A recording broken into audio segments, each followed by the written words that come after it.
सबसे पहले 1857 में एबी कॉलिकर सर ने माइटोकॉन्ड्रिया के बारे में बताया था और उन्होंने माइटोकॉन्ड्रिया को सार्कोसोम नाम दिया था। उसके बाद 1890 में ऑल्टमैन सर ने माइटोकॉन्ड्रिया के बारे में बताया और उन्होंने माइटोकॉन्ड्रिया को बायोब्लास्ट नाम दिया था। उसके बाद इन 1898 कार्ल पेंडा सर ने माइटोकॉन्ड्रिया को माइटोकॉन्ड्रिया नाम दिया और उन्होंने बताया कि माइटोकॉन्ड्रिया जो है ये एक सेल ऑर्गेनेल है। सेकंड, माइटोकॉन्ड्रिया को हम लोग सेलुलर एनर्जी हब बोलते हैं क्योंकि माइटोकॉन्ड्रिया जो है ये एनर्जी को सिंथेसिस करता है, एनर्जी को बनाता है, प्रोड्यूस करता है, इसलिए माइटोकॉन्ड्रिया को सेलुलर एनर्जी हब बोला जाता है। माइटोकॉन्ड्रिया जो है एक माइटोकॉन्ड्रिया के स्ट्रक्चर के बारे में अगर हम पढ़ें तो माइटोकॉन्ड्रिया जो है ये दोहरी झिल्ली युक्त कोशिका में होता है, मतलब इसकी डबल लेयर होती है। जो आउटर मेम्ब्रेन होती है, जो बाहर वाली मेम्ब्रेन होती है उसको आउटर मेम्ब्रेन बोलते हैं और जो अंदर वाली मेम्ब्रेन होती है उसको इनर मेम्ब्रेन बोलते हैं। इनर मेम्ब्रेन जो होती है ये अंदर की साइड अंगुली के समान संरचनाएं बना लेती है जिन्हें हम कहते हैं क्रिस्टी। ये जो अंगुली के समान संरचनाएं बनी हुई है इनको हम क्रिस्टी बोलते हैं। क्रिस्टी के अंदर जो फ्लूइड भरा हुआ होता है उसको हम बोलते हैं मैट्रिक्स।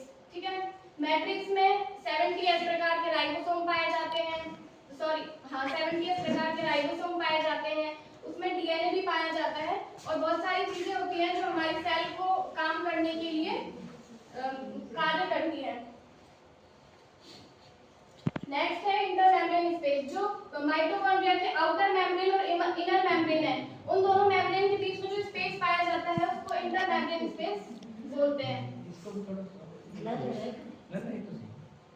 माइटोकॉन्ड्रिया की अगर हम फिजियोलॉजिकल फंक्शन देखें तो एटीपी प्रोड्यूस करता है माइटोकॉन्ड्रिया। माइटोकॉन्ड्रिया क्या करता है, एटीपी के साथ फॉस्फेट के साथ मिलाकर एटीपी को सिंथेसिस करता है।